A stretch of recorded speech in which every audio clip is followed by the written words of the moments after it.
Hello guys, here is the part 2 of Ganesha painting. ఒక్కో detailing ఇస్తూ paint చేయడం అంత సింపుల్ కాదని నాకు ఈ పెయింట్ చేస్తున్నప్పుడు అర్థమైంది. నేను తీసుకున్నది 10x10 క్యాన్వా బోర్డే, కానీ ఈ చిన్న పెయింటింగ్లో కూడా ప్రతి ఒక్క డీటెయిలింగ్ చాలా ఇంపార్టెంట్ అని వేస్తున్నప్పుడు నాకు అర్థమైంది. లిటరలీ నేను 2 days వర్క్ చేశా ఈ పెయింటింగ్ మీద.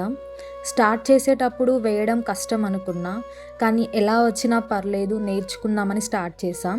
కానీ ఇంత మంచి అవుట్పుట్ నేను ఎక్స్పెక్ట్ చేయలే.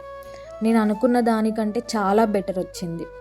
మీకు ఎలా అనిపించిందో కమెంట్ చేయండి అండ్ ఫాలో చేసి సపోర్ట్ చేయండి. Thank you.